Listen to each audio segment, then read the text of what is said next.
Division incharge ఉండగా, Telugu Desam party incharge ఉండగా పక్కన పెట్టేసి వేరే ఇన్ఛార్జ్ పెడుతున్నారు, వేరే పార్టీ ఇన్ఛార్జ్ పెడుతున్నారు.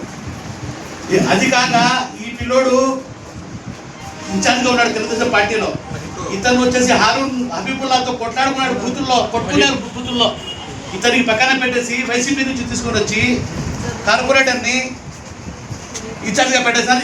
ఇతనికి పక్కన తప్పేస్తున్నారు.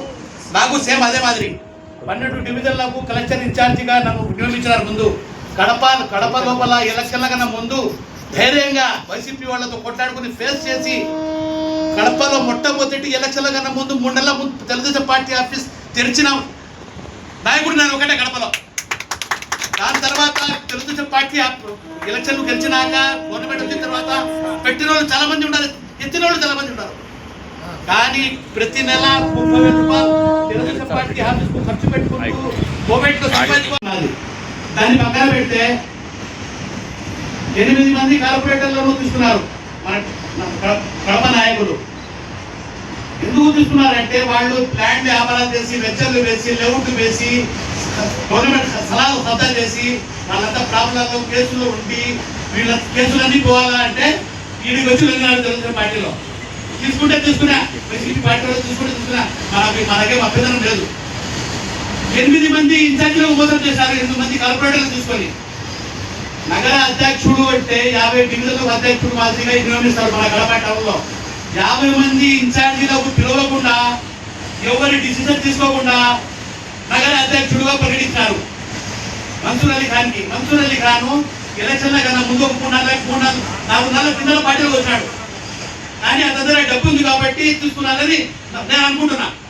ఇంకొకటి 8 మంది కార్పొరేటర్లలో సుబ్బారెడ్డి కడప ఆ పక్క సైడ్ మొత్తం లేఅవుట్లు వెంచర్లు వేశాడు. దాంట్లో గవర్నమెంట్ స్థలాలు, కాలువలు, అది మొత్తం సొంతాలు చేసి దాంట్లో బయటపడాలని తెలుగుదేశం పార్టీలోకి వచ్చినాడు మన నాయకుడు.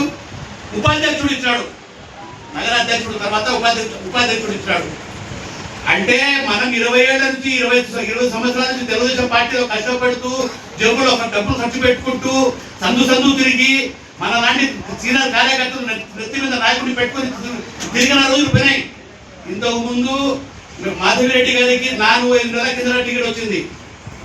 కానీ మన పుత్త చంద్రరెడ్డి అన్న టికెట్ వస్తుందని చెప్పేసి 2023లో మన కడప ఇంటర్నేషనల్ కళ్యాణ మండపంలో మనం ఇఫ్తార్ విందు ఇచ్చినాము చంద్రరెడ్డి అన్న గారికి. కానీ అదృష్టం బాగలేక మన చంద్రరెడ్డి అన్న గారికి కడప టౌన్లో ఎమ్మెల్యే టికెట్ రాలేదు.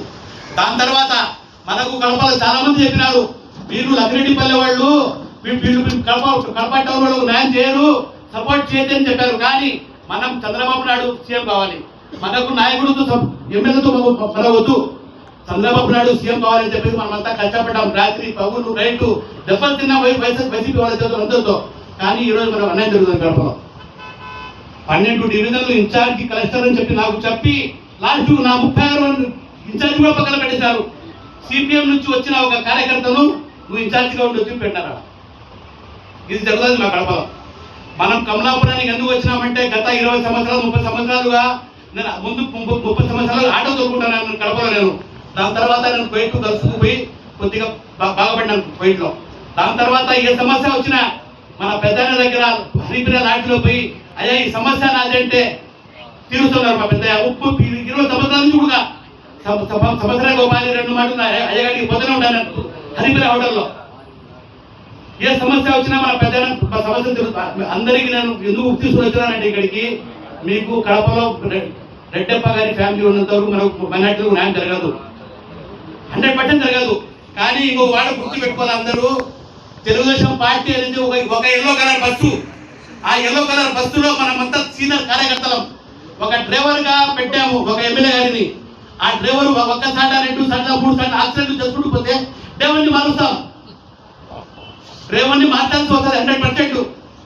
సీనియర్లు కాదు, తోలు కాదు, తొక్క కాదు. తోలు తొక్కలు తర్వాత మాట దేవుడే నిర్ణయిస్తాడు. డ్రైవర్ని మార్చే రోజులు దగ్గరలో ఉన్నాయి. తస్మాత్ జాగ్రత్త.